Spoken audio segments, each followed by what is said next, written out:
This is the idyllic scene of the Philippines that we've been seeing on the current season of CBS's Survivor. Now on the third of 4 seasons, the show's shot in the Philippines here. It looks gorgeous, but it's in stark contrast to what we've been seeing now in the Philippines, where thousands have been killed by that super typhoon that flattened so many cities and left more than 500,000 people homeless. It's affected so many people. And with us tonight from Hollywood, Jeff Probst, who's hosted Survivor during every single one of its 27 seasons on the air. Jeff has a terrific new book coming out. It's Stranded 3 Survivors. It's the third and final entry in his popular series of kids' book. Jeff, it is terrific having you here, and very good to see you.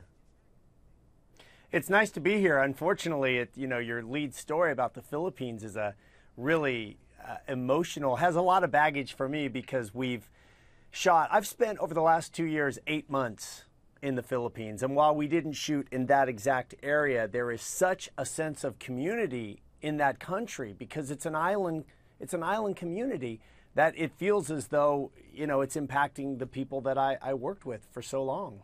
I can't imagine how it is for you seeing the footage that we've all seen. I mean, obviously, it has so deeply affected family members and anybody who knows anybody over there, but you've spent so much time working over there. We've seen these children affected by the disaster actually wearing signs that say Survivor. We're looking at a couple of them right now. Obviously, a much different meaning than the show. Was the island where you guys shot this season affected in any way by the typhoon?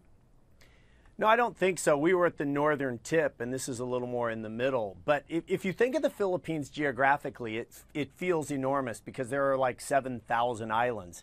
But when you're there working, you very much understand that they are a very small community. And like the footage we're looking at now, believe it or not, this is not much different than what it looks like when you fly over it in a chopper. That's what's so truly devastating, is that they don't have much to begin with.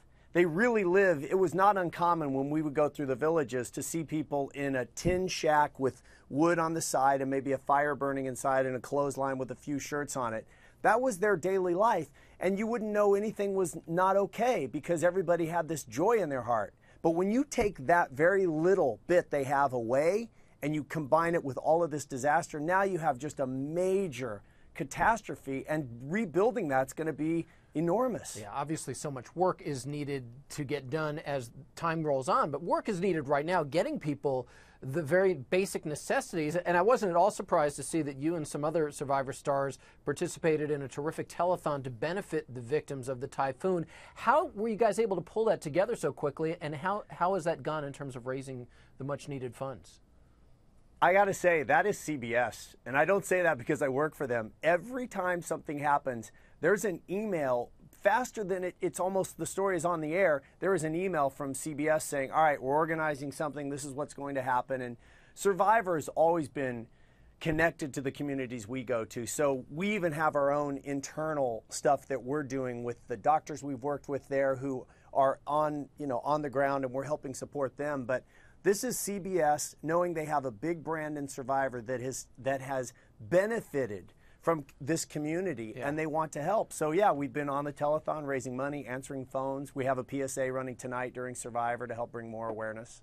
So nice to see how the network and the show has stepped up. And you've been through this before, actually. 4 years ago, the tsunami hit Samoa. It was just weeks after you guys finished Survivor and filming the Heroes versus Villains season there. That disaster destroyed some of the places where you guys shot, I know. Shooting can be pretty intense for you guys. You have to feel a pretty strong kinship with the countries that you film in, I imagine. You do, and seeing that footage of Samoa, that really brought it home because that storm hit us. Most of us happened to be gone, but some of our team was still there. In the Philippines, ironically, in our last 5 or 6 days of shooting there was a massive storm, and at that point it was the biggest storm of the year, heading directly for us. We took down our art department. We boarded up our buildings that had glass.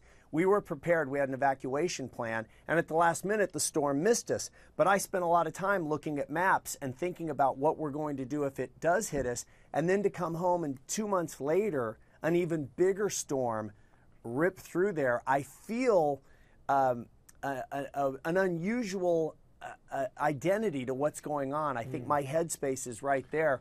And the other thing, AJ, is that you can't help but feel simultaneously helpless Yeah. And on the other hand, grateful that you're safe, because this could hit us. It could hit anybody. No question about it. I'm sure grateful that you guys were able to pitch in and help out.